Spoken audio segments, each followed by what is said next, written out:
To some breaking news now, though, regarding the voice to Parliament. Sky News has obtained exclusive seat-by-seat polling that spells disaster for the Yes campaign. Political Editor Andrew Clennell has the details. Andrew, what does this polling tell us? Well, Tom, Sky News has obtained seat-by-seat modelling that shows the Yes campaign in the Voice referendum is set to win in just 22 of the 151 House of Representatives seats.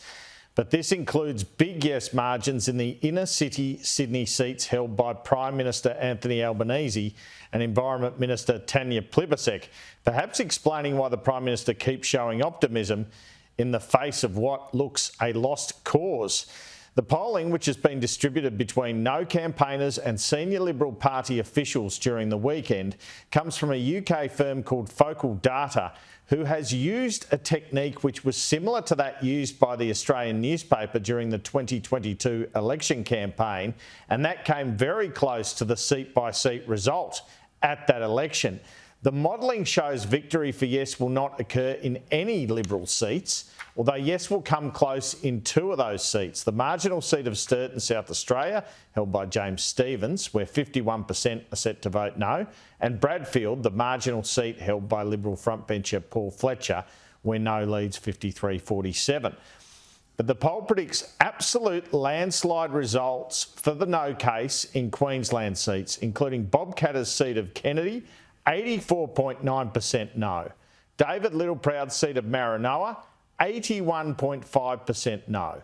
And then you have other no votes between 70 and 80% in Riverina, Indi, Moncrief, Fisher, Grey, Hume, Longman, Bowman, Cowper, Lyne, Calare, Durack, Herbert, Leichhardt, Fadden, Forrest, Groom, Gippsland, Nichols, Canning, O'Connor, Capricornia, Hinkler, Flynn, Dawson, Wright and Malley. Anne Webster's seat in Victoria is the third highest no at 77%. So these are the seats that are voting yes, the few who are, according to this polling and modelling. Tanya Plibersek's seat of Sydney is leading the way. Yes, 70.4%. Anthony Albanese's Grainless, 64.5%. Melbourne, 64%. That's Adam Bant. Canberra, 62%. And then you have all these seats polling between 40 and 50%.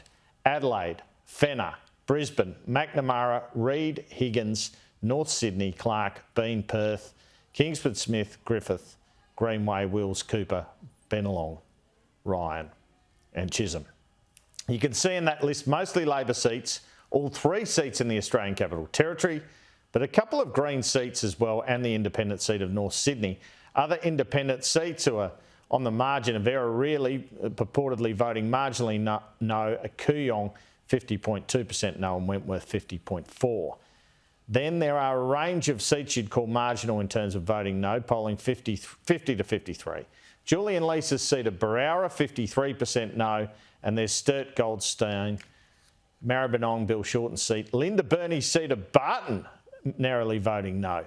Chifley, Parramatta, Newcastle, Hotham, Moreton, Fraser, Boothby and Hindmarsh. Put simply, the closer you are to CBDs, whether it's in Sydney, Brisbane, Hobart, Melbourne or Perth, there seems to be more people voting yes. Elsewhere in the country, it's no. And in Queensland and Western Australia and other rural parts, it's going to be a devastating no result. Essentially, this is a large-scale nationwide poll which went 61 to 39 the way of the no case, and then demographic modelling is used in a technique called MRP, recording lots of data about the people who respond and using that to devise a mathematical model of how various groups of people are likely to vote.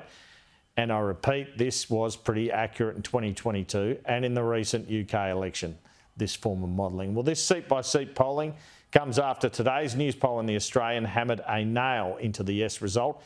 It showed that support for the voice had fallen another 2 points to just 34%, with no up 2 to 58 and 8% saying they didn't know which way they'd go. When that was firmed up, people were told to commit.